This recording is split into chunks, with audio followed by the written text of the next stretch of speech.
आज के इस वीडियो में हम वाक्य के बारे में जानेंगे।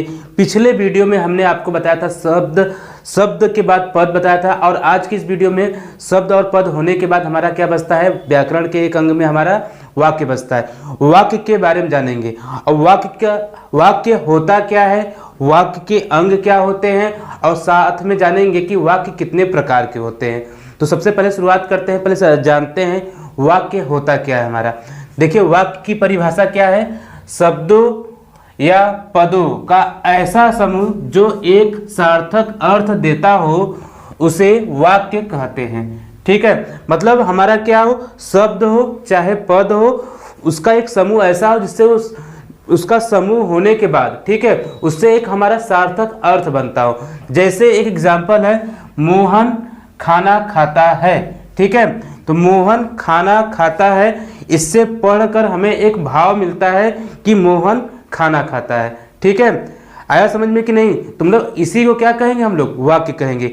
कभी ऐसे वाक्य आप नहीं देखेंगे, उसको पढ़िए और उससे भाव न स्पष्ट होता हो तो वो हमारे वाक्य नहीं होते हैं। एक टॉपिक इसमें और हमारा क्या होता है, उपवाक्य। उपवाक्य होता क्या है, उपवाक्य को हम कह सकते हैं, इसमें उपवाक्य होता क्या है, ऐसा मतलब पदों का समूह रहे जिसमें कोई भी भाव अधूरा रहे। ठीक है, उसे ही हम क्या कहेंगे, उपवाक्य कहेंगे। जैसे एक हम एग्जाम्पल से समझते हैं तो ये आपको बेटर भी लगेगा। ठीक है, एग्जाम्पल में जैसे हम कह दें कि मैंने देखा। ठीक है, देखा, मैंने देखा, ये क्या है आपका एक तरह से उपवाक्य है। क्यों? क्योंकि देखिए, इसको पढ़ के क्या लग रहा है कि एक भाव अधूरा है, छुपा है, और हमें जानने की इच्छा हो रही है कि मैंने देखा तो क्या देखा, तो इसके बाद जो भी बात रहेगा उसको पूरा कंप्लीट करेंगे, तब जाके हमारा क्या होता है, पूरा वाक्य बनता है। तो जो ऐसा मतलब कि शब्दों या पदों का ऐसा समूह जो अधूरा भाव दे या कहे कि जिससे हमें जिज्ञासा पैदा हो, उसे ही क्या कहते हैं हम लोग, उपवाक्य कहते हैं। आइए हम वाक्य और उपवाक्य के बारे में जान गए हैं। आप जानते हैं वाक्य के अंग। वाक्य के अंग हमारे दो होते हैं। ठीक है, दो कौन कौन से होते हैं, एक होता है हमारा उद्देश्य होता है, ठीक है, और दूसरा हमारा होता है विधेय होता है। ठीक है, तो विधेय और उद्देश्य होते क्या है, आइए इनके बारे में जानते हैं। उद्देश्य वो होता है जो काम करता है। उद्देश्य किसे कहते हैं, जो काम करता है, उसे हम क्या कहते हैं, उसे हम कहते हैं उद्देश्य। जो काम हो रहा है, जो काम हो रहा है, जो काम हो रहा है उसे विधेय कहते हैं। या यूं समझें कि उद्देश्य होता क्या है, उद्देश्य एक तरह से हमारा कर्ता होता है। ठीक है, और जो काम हो रहा है विधेय होता क्या, हमारा क्रिया होता है। ठीक है, जैसे एक अभी एग्जाम्पल हम लिए थे, मोहन खाना खाता है। ठीक है, अगर बात करें इसमें उद्देश्य कौन है और विधेय कौन है, इसके बारे में चर्चा करते हैं। तो मोहन क्या है, ये काम कर रहा है कि नहीं, यही हमारा क्या हो जाएगा, उद्देश्य हो जाएगा। ठीक है, और इसमें देखिए कौन सा काम हो रहा है, खाना खाने का काम हो रहा है, मतलब जो जिसे क्या कहते हैं हम लोग, क्रिया कहते हैं। तो ये क्या हो जाएगा, आपका विधेय हो जाएगा। ठीक है, तो आया समझ में कि नहीं? वाक्य के अंग कितने होते हैं हमारे, दो होते हैं। एक उद्देश्य होता है, एक क्या होता है, विधेय होता है।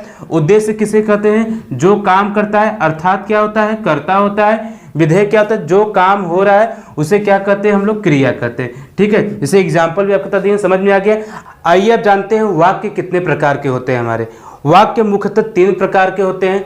देखिए, वाक्य के प्रकार में पहला क्या होता है हमारा, एक होता है रचना या बनावट की दृष्टि से।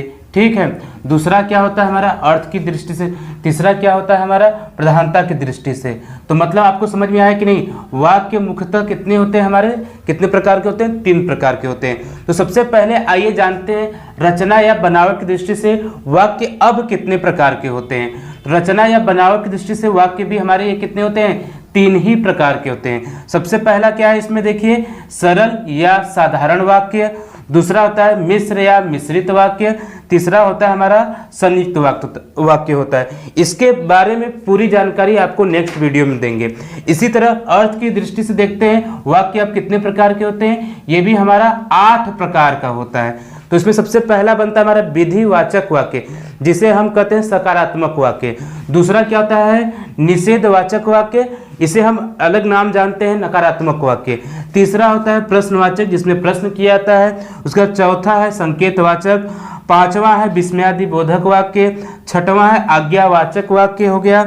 और सातवां है इच्छावाचक। आठवां है संदेहवाचक वाक्य। इसकी पूरी जानकारी आपको नेक्स्ट वीडियो में बताएंगे। इसी तरह प्रधानता की दृष्टि से ये वाक्य कितने होते हैं, ये भी हमारे देखिए 3 होता है। जैसे आप वाच्य होता है ना, तो वाच्य इसी के अंतर्गत आता है हमारा प्रधानता की दृष्टि से, ठीक है।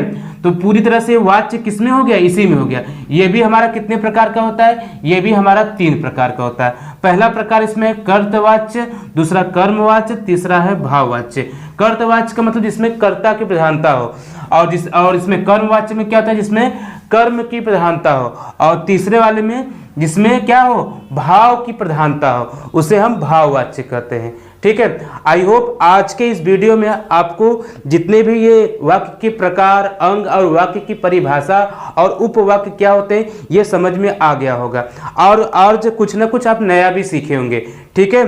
तो आज के लिए बस इतना ही। अगर वीडियो अच्छा लगा हो तो लाइक कर दीजिए। अगर आपने चैनल को सब्सक्राइब नहीं किया है तो उसको सब्सक्राइब कर लीजिए, ताकि आपको नोटिफिकेशन मिलता रहे। धन्यवाद।